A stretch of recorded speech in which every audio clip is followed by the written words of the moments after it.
Chapter 26, Geometrical Optics. So when we're talking about waves, and we know that light is a type of wave, it can be a particle, it can be a wave, but when we're talking about waves, generally when we think about it, we have an image of waves inside water, for example. So if we put for example, a rock inside of water, that would be a source for us. And then so these waves will go outside of the source. So this rays is showing, these rays are showing us the direction of the propagation, which are perpendicular to the wave fronts. So this would be an angle of 90 degrees. These rays will showing us the direction of the propagation, okay, in all direction. For example, if it's a water, this would be propagating in all the directions. And then there are waves, because there's a source here, and those wave fronts are perpendicular to the rays. Okay, so these are with an angle of 90 degrees. So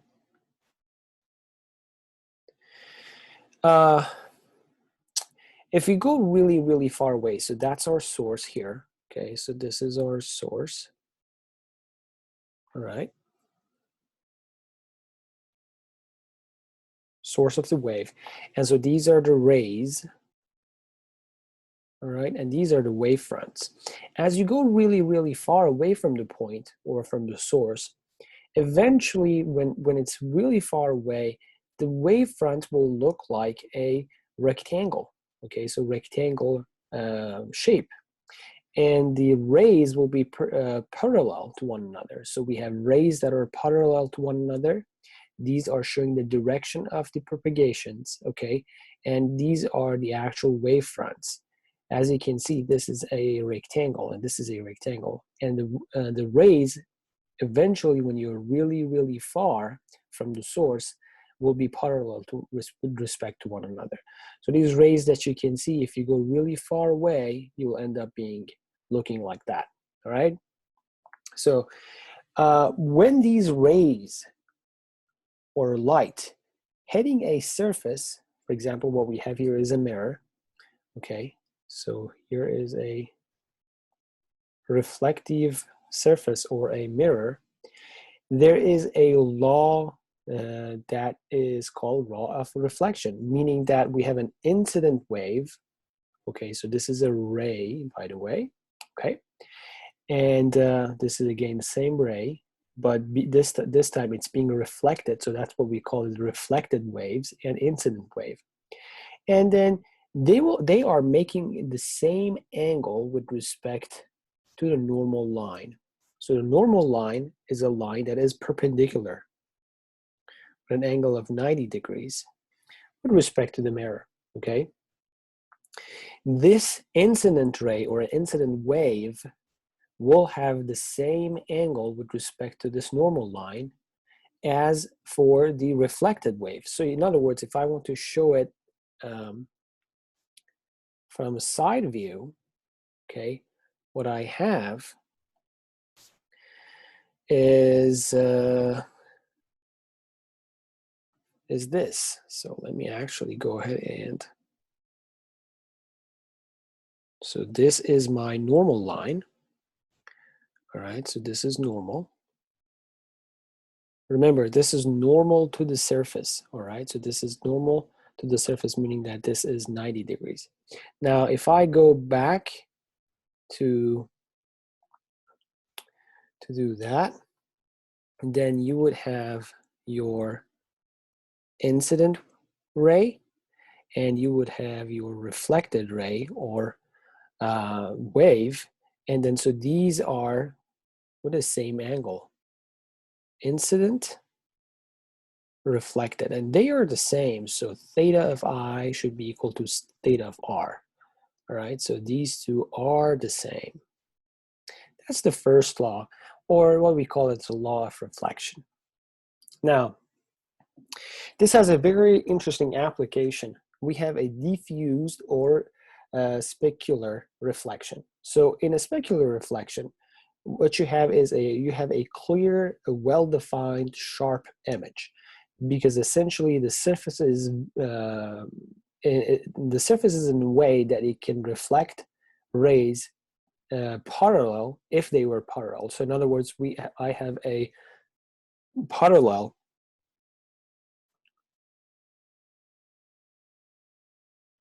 rays here, and here I have parallel reflected, okay? But here they are parallel, but since the surface is not good enough, we have a diffuse reflection, meaning that it's been reflected in all sorts of directions. So you have a blur image, or the image is not well defined, it's not sharp, it's not in a good quality. Okay, so remember this law of reflection is still correct. This is a law that is correct for every single one of these beams. But the problem is that the surface is not unique. You know, the surface is not the same for all of these rays. So that's why one of them is being reflected in this direction, the other one is being reflected in the other direction. So you have a parallel rays, incident waves, but they are not reflected parallel again, because the surface is not the same. The point of incident for all of these rays are not the exact same. So that's why they're being reflected in all sorts of random directions. So, mirrors and images. Shape of an image depends partially on the shape of the mirror, okay?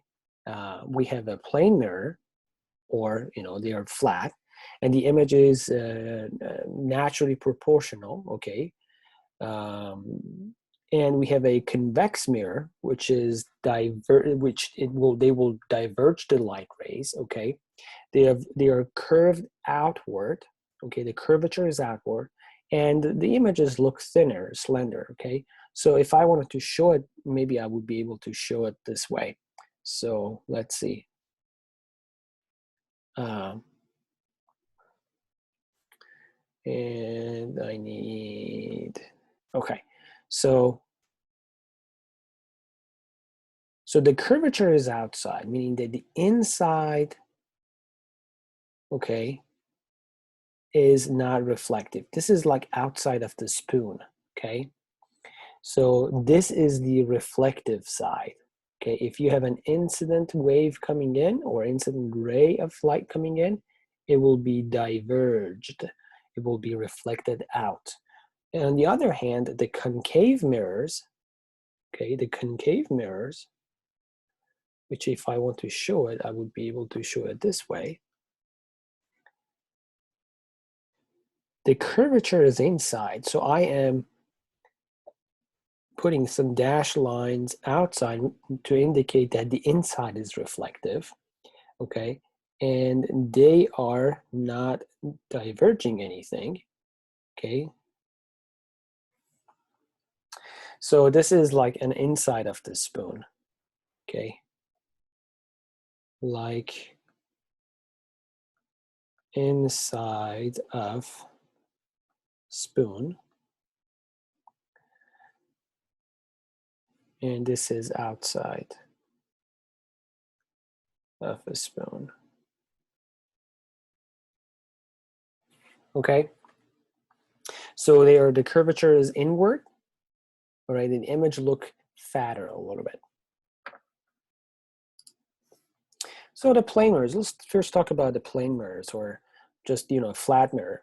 The formation of the image in the plane mirror or flat mirror, the person that is showing here, it shows its right hand, but the image is a little is flipped, so you can see that this image is showing its left hand. Okay, so if you don't believe me, go to your bathroom, and then you have a mirror there, right? And then raise your right hand, and then you can see your image is raising its left hand. Okay, so the image has three properties. One is that it is upright, it is not flipped downward. It's when you're looking at yourself, you see that your left hand, your left hand is the image's right hand, or vice versa, but you are still upright. Okay, you're not flipped downward. The image is the same size. In other words, it's not being magnified. Okay, or the magnification is 1. Okay, and the image is as far behind the mirror as you are in front of it. In other words, you are having the same distance with respect to the mirror. So if you are 1 meter away from the mirror, okay, then your image is 1 meter away. So let's say that this is 1 meter and this is 1 meter. So the distance of you to mirror is the same distance of your image to mirror. Okay. Now, reflection from the plane mirror. So when I have for example, a chess piece here, and then the light is getting out of this, but being reflected from the plane mirror, and then coming to my eye, okay? So what we know is that the law of reflection is correct. So if this angle is theta, then this angle is theta. The angle of incidence theta, the angle of reflection is theta, and they are with respect to the normal line, okay? Normal to the surface, normal or the angle of 90 degrees with respect to the surface of the plane mirror, okay? So you need at least 2 of these, and you do the same thing from one point, you do the same thing to find the image, okay? And something to notice is that, so let's say that this is my plane mirror or flat mirror, okay? And then I have an object here. Let's say this is a ball, a blue ball. And then I can show that there are 2 rays. So let's say that this is the first one. And so this would be this would be the normal. All right, so what I have then, this is the reflected from the first one. And then for the second one, we can do probably, let me actually continue this a little bit further. For the second one, we can probably do this. Okay, this is the normal. Okay, so what you do is you are going to continue both of these reflected rays. Okay, and as you can see, they're not going to cross one another over here. So I am going to continue them inside the mirror. Okay, I'm going to make a dot line going inside. And if you do that, you will find out that they are going to cross one another somewhere inside the mirror. And so this is the image of the ball, okay? And as you can see, they are, I mean, this is not a very good drawing, but they are in the same distance. So this distance is the same, okay? The image is exactly in the same size. It is upright, but since it is inside the mirror, since the image is inside the mirror, it is called virtual image, okay? So if you're looking at this, it is called virtual image because it is inside the mirror. You have the object here, but the image of it is inside the mirror. It is not somewhere near it. There are a lot of cases that we put an object in front of a mirror, but the image is not inside the mirror. It is somewhere outside, okay? But in this case, for the plane mirror, it is always virtual, okay? It is always virtual. So this is a virtual image because it is inside of mirror. All right. So another thing that we have using flat mirrors is that we have a corner reflector. A corner reflector reflects light parallel to the incident ray, no matter what the incident angle is.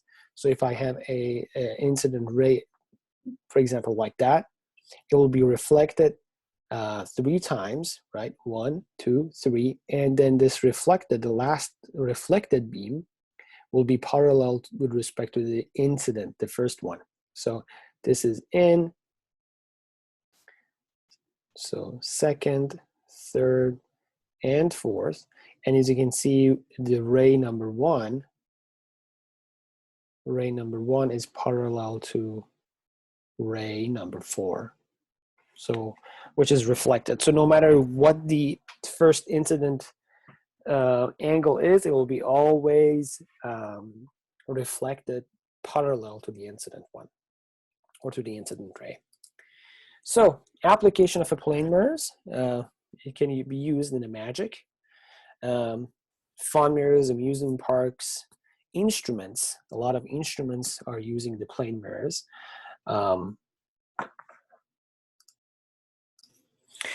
Periscopes, kaleidoscopes, microscopes, they're all using flat mirrors. It can use in the interior design. If you want to make a small room looking a little bit bigger, try to put some mirrors inside, flat mirrors inside that room. It will make it a little bit look larger. So these are some of the applications of the plane mirror. So let's take a look at this lecture question number 1. An observer at point O, which is right there, is facing a mirror and observes a light source S. So there is a light source that's coming from this point, and as you can see, that's the direction of propagation. It's been reflected from the mirror. Where does the observer perceive the mirror image of the source to be located? In other words, when an observer is looking using this mirror, where the observer think the source is located, right? So it thinks that this reflected beam, okay, reflected ray, has come from this point, okay? Because if you continue this beam or this array of light, it will end up being at this point. So this observer is thinking that the beam is coming from this point or point B. So the answer is point B. So point B is the answer. Let's take a look at this question. Height in a plane mirror. As you walk away from a plane mirror on a wall, the height of your image, so you're walking away from the plane mirror. So first of all, we know that the height of the image is exactly the same height as you, okay? But as you go away from the mirror, it will get smaller and smaller and smaller with respect to if you compare it to when you're closer to the plane mirror, okay? So it is always the same, and it's getting smaller. So let's take a look at this. So A gets smaller, and B is always real image. And no matter how far you're from the, no, actually this is incorrect because it's always a virtual. It's not real, so it's always virtual. Changes from being a virtual image to a real image never happens. So it's always the same, but it will get smaller. So it's always the same size as you, but as you walk away, your image is getting smaller. So the answer is A. Okay. Spherical mirrors, a piece of a sphere. So imagine that you have a sphere and you're removing a piece of it, looking like that.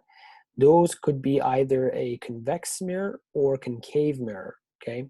So a spherical mirror has a shape of a section of a sphere. It is either outside that is mirror or inside that is mirror. If the outside is mirror, okay, if outside is mirror, like outside of a spoon, we'll usually put some dashed lines inside, meaning that the inside is not doing anything. Inside is not reflective, okay? This is a convex mirror, okay? So what happens is that it will diverge the beam of lights. But if the inside is reflective, so I'm putting the dashed line outside to indicate that the inside is reflective, and then what it does is that it will not diverge, okay? So if I wanted to show another beam of light that you can actually see, what the divergence means is that they will get away from it. You have two parallel incident beams or incident rays coming in, but then this mirror will diverge them, okay? They're going far away from one another as they continue on their path. But here, if you have two parallel incident rays, it will put them at this point, okay? So this is concave. The curvature is inward, but this is convex. Okay, let me see if I write it correctly. Correct. And the curvature is outward. Okay. So if I wanted to show a little bit more detail, it will look like that. So spherical mirrors have a central axis, okay, which is the center of the sphere, and the center of the curvature, which is the center of the sphere. So this is the center of curvature. These two. These are the center of spheres or center of curvatures. All right. Now, let's take a look. This is a reflective surface that is inside. So this is a concave mirror. And this is the reflective surfaces outside. So this is a convex mirror. Okay. Now, there is a C, which is coming from the center of the curvature, which is the center of the sphere, in other words. Okay, so these are not center of spheres, by the way. These are not center of the spheres. These are something else. I'll talk about them. So this C is the center of curvature. This C is center of curvature, okay, which is the center of a sphere. Because this mirror was part of a sphere, correct? Like this was part of the sphere. So this is the center of sphere, all right? Center of sphere. And then if you make that, whatever the distance is from the center to this point, which is the radius, if you make it half, that would be the focal point or the focus point of that. Okay. Now, very interestingly, for the convex mirror, the focal or the focus point and the center of the sphere, or C, is located inside the mirror. You can't touch them. You can't find them, okay? But for the concave mirror, the center of the sphere and the focus point, or F, is located outside, so you can touch it, or you can, in other words, they are real. So C and F are real. Here, C and F are virtual.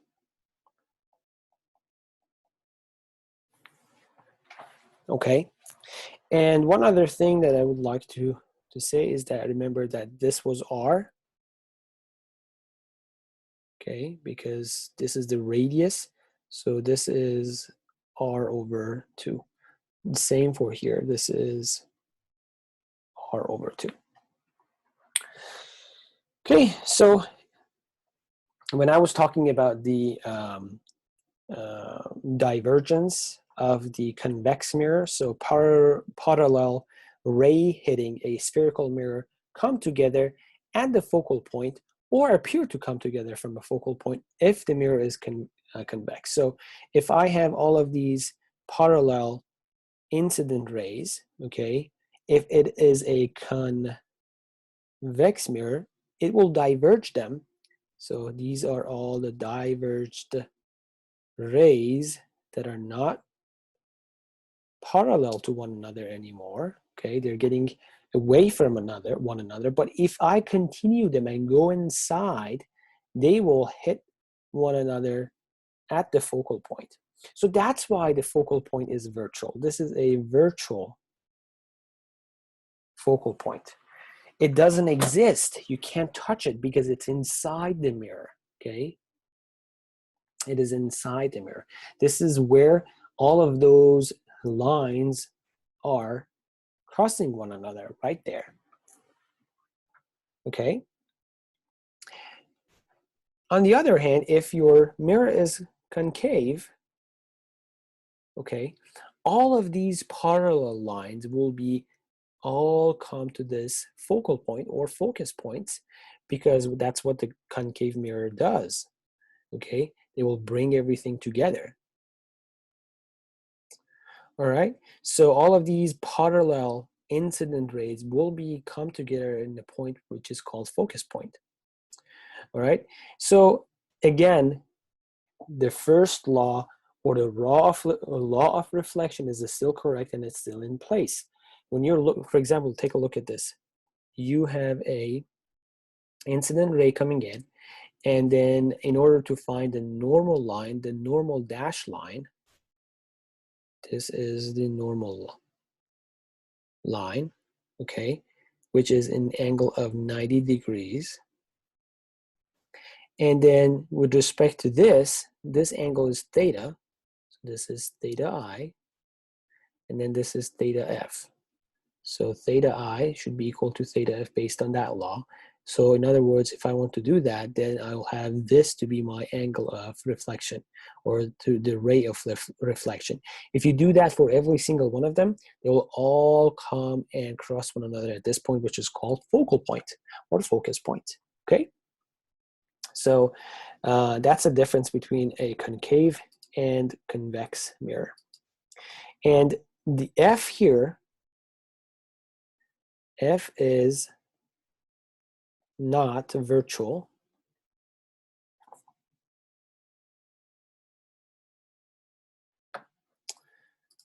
So F is not virtual anymore. So it is F is real, okay? It is not virtual, it's not outside, it's inside. It is not inside the mirror, okay? It is outside and you can see it. So properties of a spherical concave mirrors. So we have half the radius of the principal focus, or the focus point, or the focal point, is the half the radius of the curvature, okay? So whatever if you want to find the F, if you know the radius of the sphere, then you divide that to 2, you will find the focus point. All light rays that are parallel to the principal axis will go through the principal focus. We know that, we have seen it here.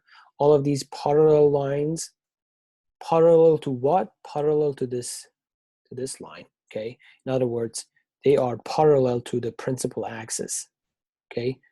So the principal axis is the axis that is going, or the line that's going from C to F and then go to the mirror, from C to F and then going to the mirror. So this is called principal axis.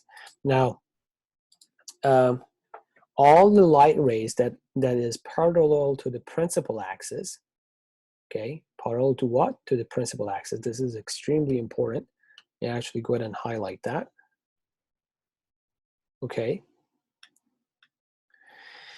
We'll go through the principal focus. Distance from the vertex to the mirror to the principal focus is known to the focal length, or F. So in other words, if I say find the F, that is the F.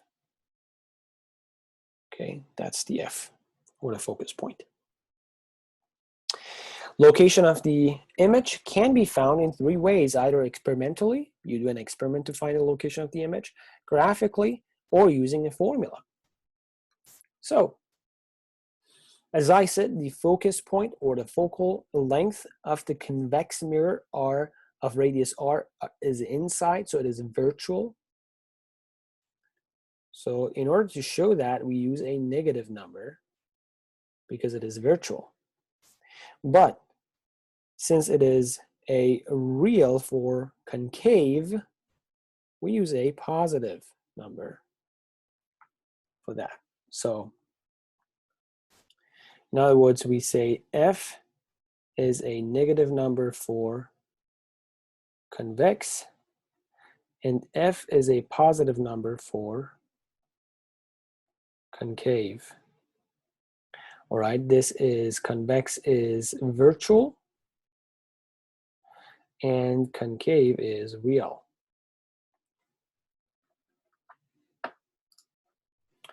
So spherical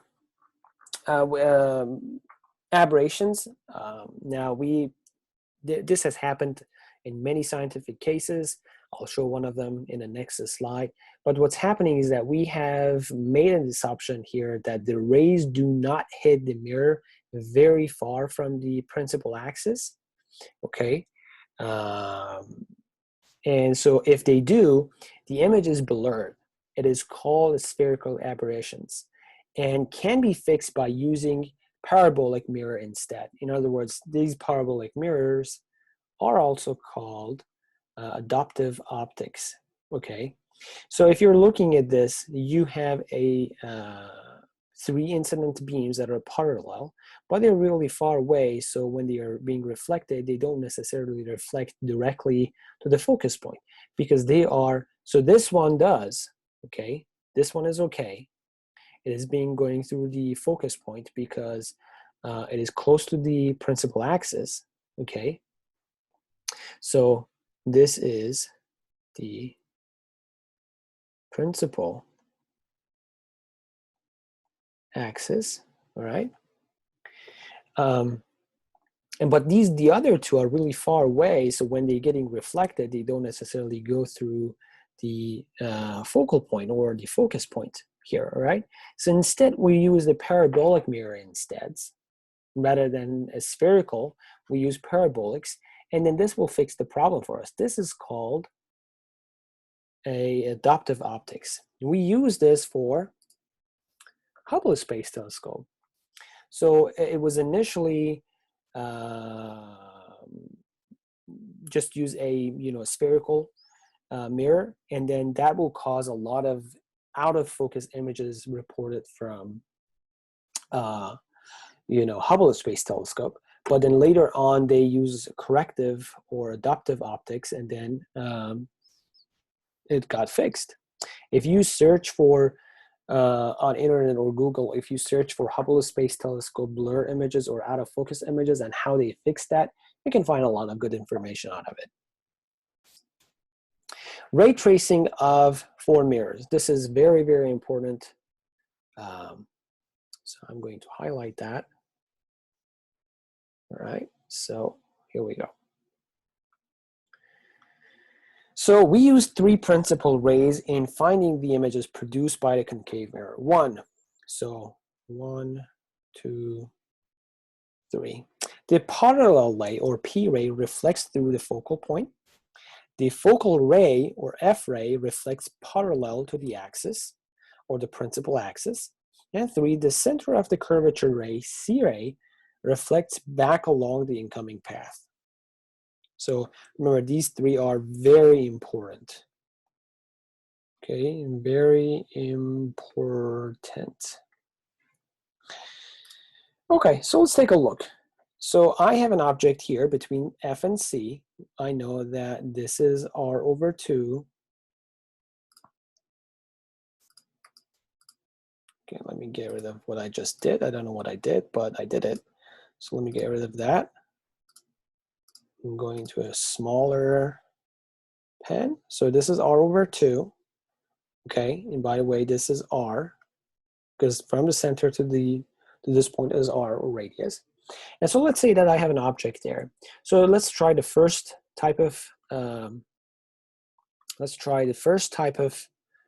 rays, a parallel ray or P ray reflects through the focal point. We can see it right here.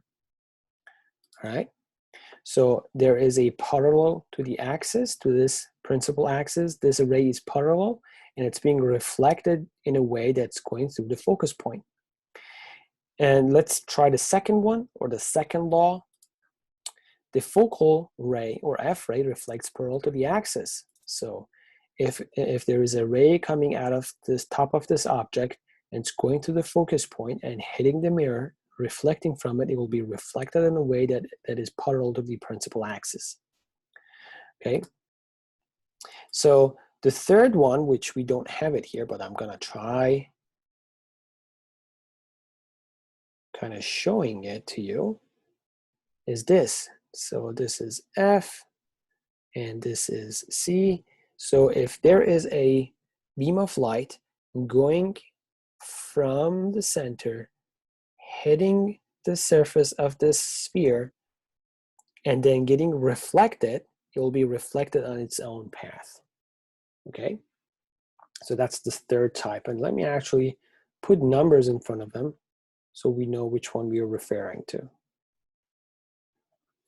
Okay, so we have two, we have to use two of these out of three. We have to use two of them to find where the image is. So for example, for the first one, if I have the object here, okay, if I have the object here outside of C, so this is F, this is C, this is located way further than C. So I have a P ray, and it will be reflected to the F, okay, towards the focus point. And then I have an F ray, which is going through the focus point, but then getting reflected parallel. And then where they collide, or where they cross one another, that would be the image of this point. Okay, so I found the image of this top point of this object right there. It means the object, the top of the object is right here. The bottom is always on this line. So then this would be my image. So the image is, is downward. In fact, it's not upward, it's downward. You have an object like for example, candle here, but then you can see a downward candle as the image. And the other very important thing is that the image is not inside, it is outside of the mirror. So the image is outside of mirror, which means it is real. It is not virtual, it is outside. It's not inside, so we can call it real. Now, let's try another one. For example, we put the object between F and C, between the focus point and the center of the sphere. So I put an object here, and these are the concave. So I have it right here, by the way. I don't have to write it. These are the concave mirrors. And then what's happening is that I have an object here. I have a P ray parallel getting reflected in a way to go through the focus point.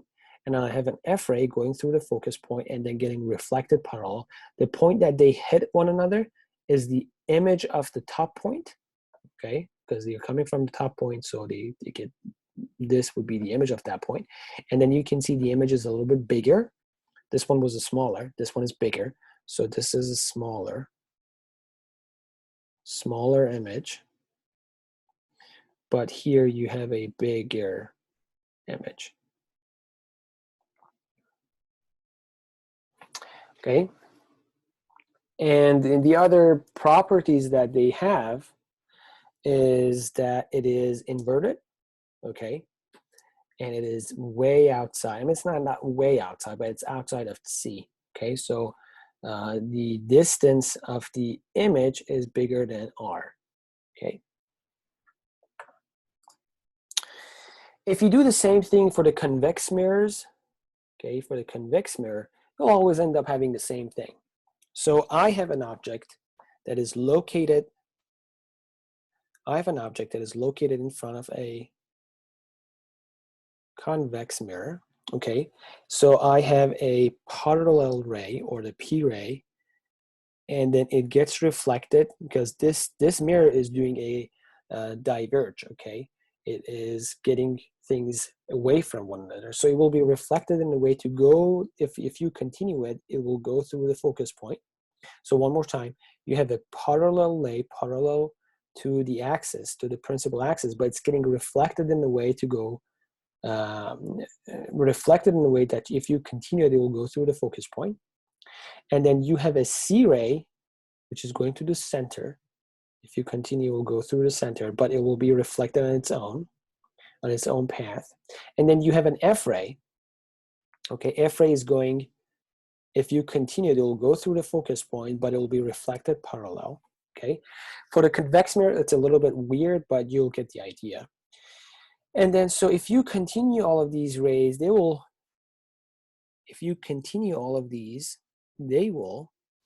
cross one another at that point.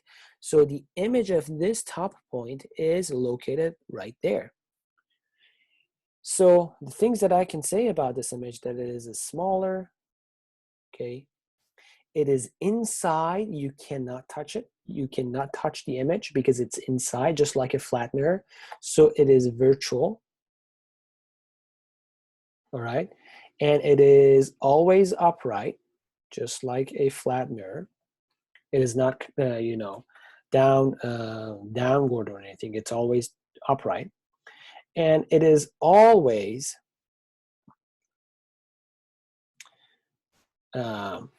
always we have the distance of the image will always be less than f.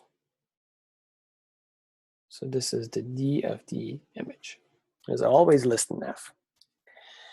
So in other words, and this is, by the way, the distance of object. If the distance of object goes to infinity, meaning that you have an object right here, but you're grabbing that object and you're running to infinity. Okay, so in other words, you're getting the object and you change the distance of it all the way to the infinity, going all the way to the infinity. Okay, then your distance of the image will go to the f. In other words, this image that is right here, if you bring the object to infinity, if you move the object to infinity, this image will go to the f. So we'll move from this point all the way to the f. So this is what's happening. So remember, you only need 2 of these 3 ways to locate the object, to locate the image. The third one can always use as a verification, which we did here.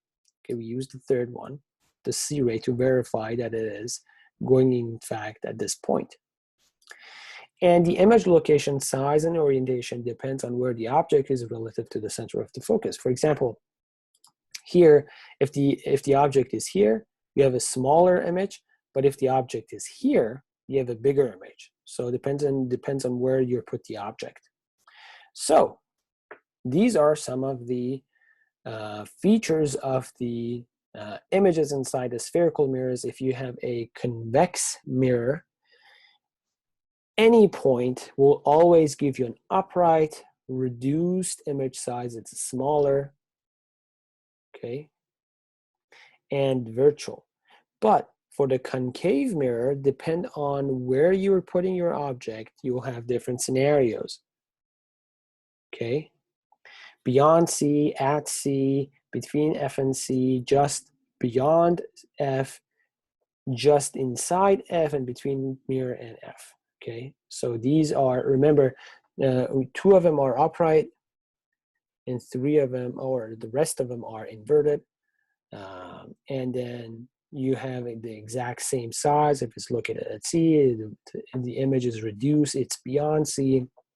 It is enlarged if it's between mirror and F, and so on and so forth. So 2 of them are virtual, and the rest of them are real. So this is the end of part 1. We'll go directly right after this part. We'll go directly to part 2, and we'll continue our chapter 26, okay? So let me know if you have any questions.